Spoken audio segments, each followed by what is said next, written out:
Bonjour à tous et bienvenue pour un nouvel épisode de Boîte à questions.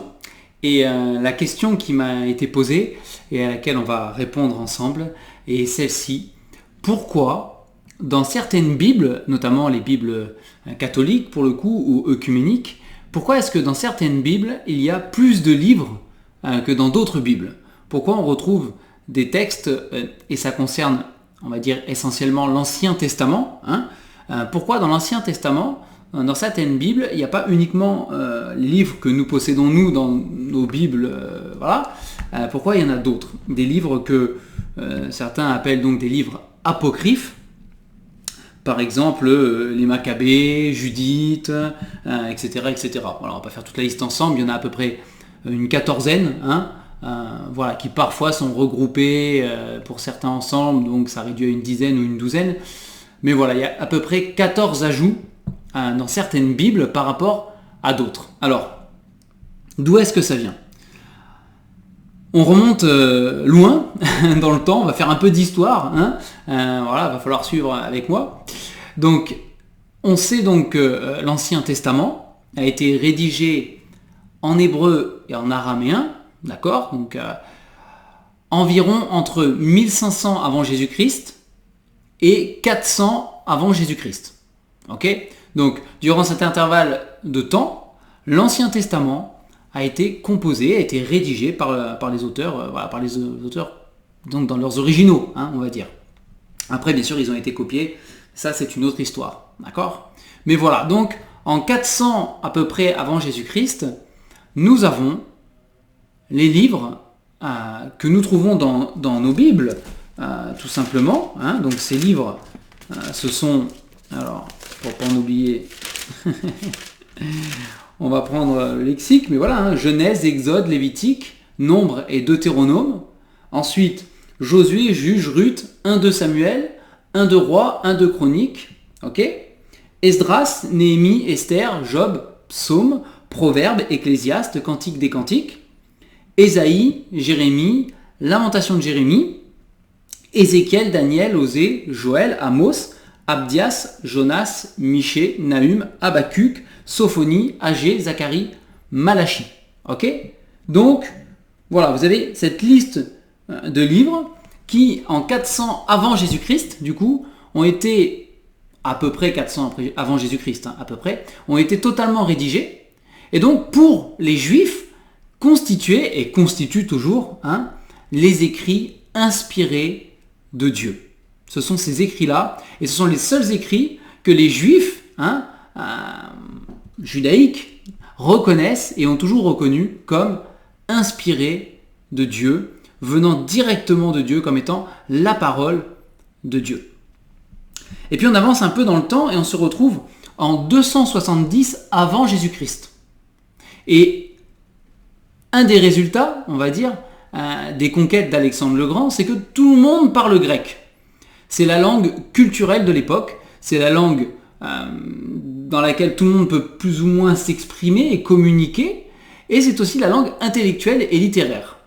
C'est pourquoi vous avez le roi Ptolémée II, qui, à peu près en 270 avant Jésus-Christ, va demander à ce que les écrits du peuple juif soient traduits de l'hébreu et de l'araméen vers le grec, qui était la langue courante à l'époque. Ok? Et donc, à ce moment-là, les Juifs vont traduire tout un ensemble de textes qui leur appartient, qui est propre à leur histoire, qui est propre à leur nation, à leur langue. Dans ces écrits, bien sûr, on va retrouver les écrits qu'on a cités ensemble de l'Ancien Testament, qui est leur livre religieux. Donc, ils vont traduire tous ces livres-là qu'on a cités tout à l'heure, ils vont les traduire en grec, et c'est la version qu'on appelle des Septante, donc une version grecque de l'Ancien Testament. Mais les Juifs vont traduire aussi d'autres livres qui font partie de la littérature, si vous voulez, du peuple d'Israël à l'époque. Comme en France, on a, on a d'autres, on aurait des récits de Charlemagne, on aurait des récits de Jeanne d'Arc, c'est des choses qui existent, qui font partie de, alors avec leur part de légende parfois, mais ce sont des récits qui font partie de notre histoire, de l'histoire de notre peuple. On pourrait écrire la victoire et la défaite de Vercingétorix, on pourrait, on pourrait traduire ces livres-là, eh bien, les Juifs ont fait la même chose. Ils ont traduit aussi avec la Septante. Ils n'ont pas mélangé les Juifs parce que eux, ils n'auraient jamais mélangé les deux. Hein. Mais en plus d'avoir traduit donc la Septante, la version grecque de l'Ancien Testament, ils ont traduit en grec d'autres livres, parce que ça leur avait été demandé, hein, d'autres livres qui font partie de l'histoire du peuple juif. Parfois des légendes, parfois des livres historiques aussi, qui racontent certains épisodes, certains événements hein, qui se sont passés. Voilà. Bref, pour le peuple d'Israël. On ne va pas rentrer dans les détails. Et donc, le temps passe, n'est-ce pas? Et puis, nous avons la venue du Seigneur Jésus. Nous avons les apôtres, nous avons l'évangile qui se répand, n'est-ce pas?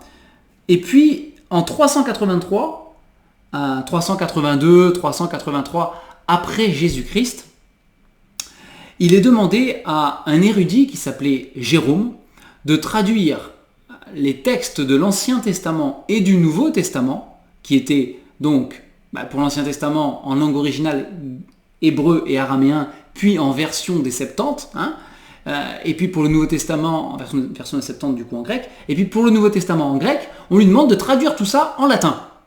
D'accord? Pourquoi? Parce que à ce moment-là, la langue courante, c'est le latin, ce n'est plus le grec. Le grec est réservé à quelques érudits, l'hébreu et l'araméen, n'en parlons pas. Hein.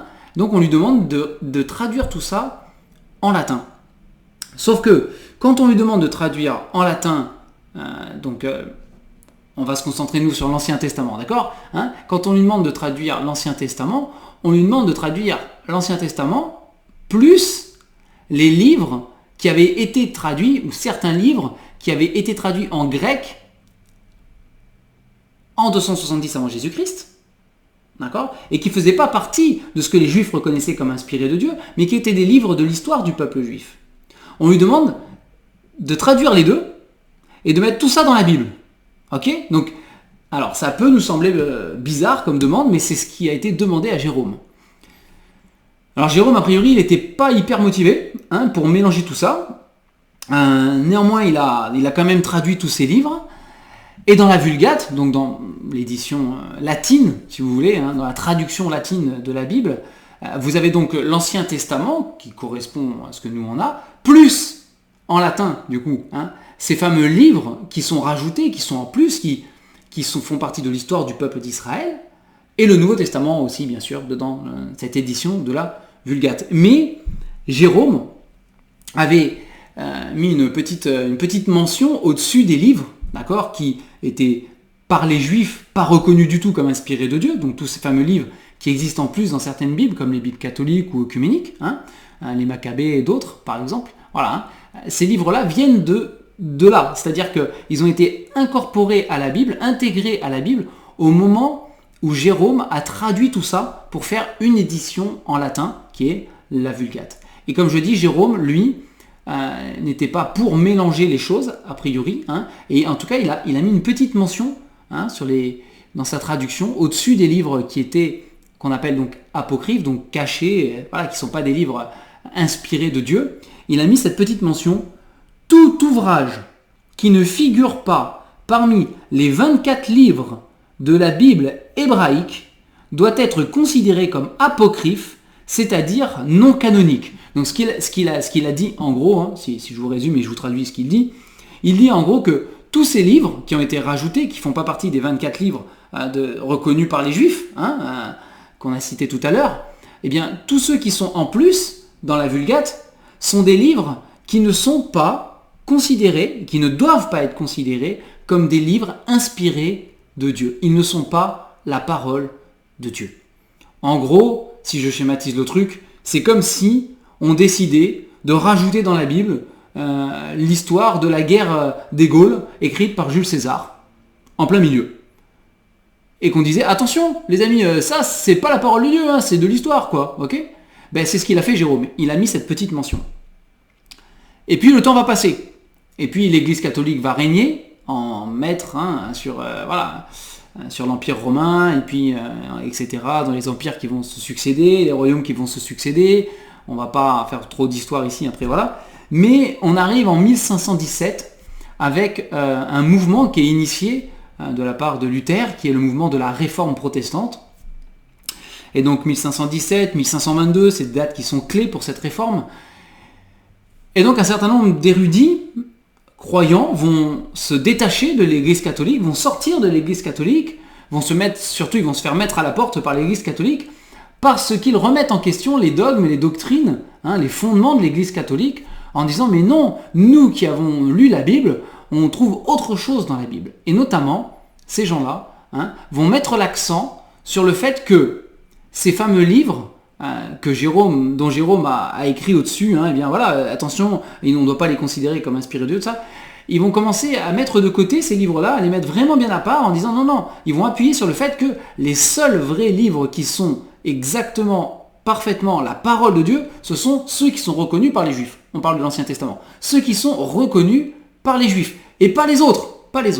Et donc, en réaction à ça, l'Église catholique va se réunir, les érudits catholiques vont se réunir, les érudits, les chefs religieux catholiques, pour être honnête, vont se réunir à ce qu'on appelle le Concile de Trente, donc entre 1546 et 1563, et ils vont déclarer lors de ce concile, et ce sera valable jusqu'à aujourd'hui pour l'Église catholique, ils vont déclarer que ces fameux livres qui ont été rajoutés par Jérôme, qu'on a demandé à Jérôme, à qui on a demandé de rajouter ces livres-là, bref, ces fameux livres-là, eh bien, ils vont être déclarés à ce moment-là, donc on est en 1546-1563, ils vont être déclarés par les autorités catholiques de l'époque, jusqu'à aujourd'hui, comme inspirés de Dieu, au même titre que les autres livres de l'Ancien Testament, même si les Juifs ne le reconnaissent pas. D'accord ? Et ils vont supprimer, à partir de là, la mention de Jérôme qui disait de faire attention parce que ces livres n'étaient pas inspirés de Dieu. Ils vont l'effacer. Ok ? Et donc, on avance dans le temps et on se retrouve aujourd'hui, plus près d'aujourd'hui, en 1910 avec l'initiation de l'œcuménisme. Et puis, en 1975, vous avez une traduction œcuménique de la Bible, la Tob, qui sort avec, dedans, les livres apocryphes. Et je crois même qu'il y a des Bibles en français courant, avec les livres apocryphes, etc. Donc, les livres ont été intégrés, donc ces livres ont été intégrés à certaines Bibles, notamment tout ce qui touche à les Bibles catholiques ou œcuméniques, qui vont s'appuyer, qui vont intégrer ces textes-là, qui vont les considérer comme inspirés de Dieu aussi, alors que clairement, ce n'est pas le cas. Clairement, ce n'est pas le cas. Donc voilà pourquoi, dans certaines Bibles, il y en a plus de livres que dans d'autres Bibles, tout simplement parce qu'il y a eu des rajouts qui ont été faits, des rajouts après coup, puisque les rajouts ont été opérés, je vous rappelle, par Jérôme, on va dire, approximativement 400 après Jésus-Christ, alors que l'Ancien Testament a été achevé en 400 avant Jésus-Christ. Donc c'est 800 ans plus tard qu'on va rajouter des livres après coup, et même de manière, on va dire, tout à fait honnête, certains de ces livres qui ont été rajoutés aujourd'hui par les recherches archéologiques, historiques, linguistiques, littéraires, etc., qui ont été faites, on sait que certains de ces livres ne sont certainement, et avec certitude même, pas écrits par ceux qui ont prétendu les écrire, mais que ça a été écrit bien après. On a dit par exemple qu'il y avait Esdras qui avait rajouté des choses, etc., mais on sait aujourd'hui que c'est totalement faux. C'est un écrit qui date de bien après la mort d'Esdras, de bien plus tard. C'est quelqu'un qui s'est fait passer pour Esdras. Voilà, par exemple. Donc, la question que ça m'a soulevé, ou que ça peut soulever, c'est au final, du coup, pourquoi ? Puisque quand on connaît l'histoire, pourquoi l'Église catholique ? Parce que, au final, si l'Église catholique n'avait pas accepté ces livres, on n'en serait sans doute pas là aujourd'hui, avec des Bibles, avec ces livres-là dedans. Pourquoi l'Église catholique, du coup, a fait cette démarche de garder ces livres, de les intégrer déjà à la Bible, en plus, plus tard, carrément de les déclarer inspirés de Dieu. Pourquoi, en fait ? Pourquoi faire ? Alors, il y a une réaction à la réforme protestante. Ils voulaient prétendre avoir une Bible qui était encore plus complète que celle des protestants. Mais derrière tout ça, il faut être conscient que dans ces livres-là, donc dans ces livres dits apocryphes, ceux qui sont en plus, l'Église catholique va pouvoir trouver des fondements à des choses qu'elle pratique et qu'on trouve être en désaccord en fait avec tout le reste de la Bible. Donc dans notre Bible qui comporte 66 livres, qui sont les 66 livres inspirés de Dieu, il y a des pratiques que l'Église catholique a coutume de faire et de demander à ses fidèles qui sont totalement interdites, n'est-ce pas? Et dans ces livres qui sont rajoutés, on trouve des versets, si on peut appeler ça, des passages, appelons-les comme ça, des passages qui autorisent l'Église catholique à faire certaines choses. Par exemple, je vous ai fait une petite liste, par exemple, l'idée de payer avec de l'argent pour échapper à l'enfer. On trouve un fondement à ça dans certains livres apocryphes. L'idée aussi de se sauver soi-même par les œuvres qu'on pourrait faire, on trouve aussi cette idée dans les livres apocryphes. L'idée de prier aux anges ou de prier aux saints, on trouve ça dans les livres apocryphes. L'idée de prier pour les morts, on trouve ça aussi dans les livres apocryphes. L'idée de la supériorité des prêtres, avec une prêtrise au-dessus, un clergé au-dessus des autres, eh bien ça, on trouve ça aussi dans les livres apocryphes. Et puis, le célibat des prêtres aussi, on trouve des fondements dans ces livres apocryphes. Donc tout ça, ce sont des pratiques que la Bible, dans ces 66 livres inspirés de Dieu, condamne complètement, et que pourtant l'Église catholique va faire, ou va ordonner à certains de ses fidèles de respecter ces choses-là, alors qu'en fait, c'est interdit de Dieu, mais il trouve une source dans ces fameux livres. Donc voilà d'où ça vient, voilà pourquoi on en est là aujourd'hui. J'attire votre attention sur deux choses. La première, c'est du coup sur le mouvement œcuménique, qui se veut être un mouvement de tolérance, un mouvement d'amour, un mouvement d'unité, où on oublie nos différences, etc. et qui va donc proposer, par exemple, cette traduction de la Tobe, qui est censée convenir à tous les chrétiens, comme ça tout le monde est content, il y en a pour tout le monde. Moi je dis faites attention parce que on ne joue pas avec la parole de Dieu. On ne joue pas avec la parole de Dieu. Dieu a révélé, dans ces 66 livres que nous possédons, Dieu a révélé tout ce qui contribue à la vie et à la piété. Nous avons tout pour connaître le Seigneur Jésus-Christ. Et cette parole, elle est précieuse. Lisez le psaume 119 et vous verrez combien cette parole, elle est merveilleuse, elle peut garder notre âme, elle peut nous faire du bien. Cette parole est merveilleuse. N'allons pas la salir, n'allons pas la tordre, la bafouer, en rajoutant dedans des livres qui n'ont rien à faire avec. Je pense que c'est se moquer de Dieu, et nous devons être vigilants par rapport à ça. Et je voulais vous citer, du coup c'est la deuxième chose que je voulais partager avec vous, pour conclure. Je voulais vous partager ce verset d'Apocalypse chapitre 22, versets 18 et 19, qui dit « Je le déclare à quiconque entend les paroles de la prophétie de ce livre.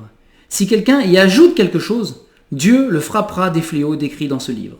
Et si quelqu'un retranche quelque chose des paroles du livre de cette prophétie, Dieu retranchera sa part de l'arbre de vie et de la ville sainte décrit dans ce livre. » Verset 18, attention.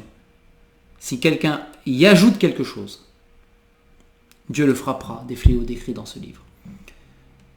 Faisons attention. Faisons attention à la manière dont nous nous comportons avec la parole de Dieu, à la manière dont nous honorons la parole de Dieu dans notre vie, c'est sûr, mais même dans ses écrits. Ce sont des écrits qu'on doit honorer.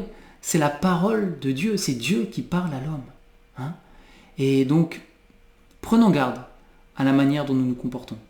C'est intégrer ces livres dans la Bible, les ranger au même rang que les autres livres que Dieu a inspirés, c'est se moquer de Dieu. Et c'est se moquer de la parole de Dieu. Et prenons garde à ça. Prenons garde à ça. Voilà, donc j'espère que ça a répondu à la question. J'espère ne pas avoir été trop avec des chiffres, et des dates, etc. Mais c'est important de connaître l'histoire pour savoir d'où viennent ces fameux livres qui sont en plus. Alors, peut-être pour terminer quand même, je peux rajouter ça. Il n'est pas dit qu'il est interdit de lire ces livres. Ces fameux livres en plus, il n'est pas dit qu'il est interdit. Moi-même, j'en ai lu peut-être tous, si c'est pas tous, une grande partie, en tout cas, parce que je voulais savoir de quoi ça parlait, je voulais voilà, avoir cette connaissance pour pouvoir après en discuter, justement, pouvoir en parler peut-être avec certains, etc. Néanmoins, voilà, vous lisez une bande dessinée, hein, vous lisez un livre d'histoire d'Hérodote, vous lisez, pour ne citer que lui, vous lisez n'importe quel livre écrit par un homme, ok, vous pouvez lire les livres apocryphes au même titre que vous lisez ces livres-là. Voilà, il n'y a pas de souci. Mais attention, vous lisez la Bible, c'est différent. Vous lisez la parole de Dieu. Que le Seigneur vous bénisse et à bientôt.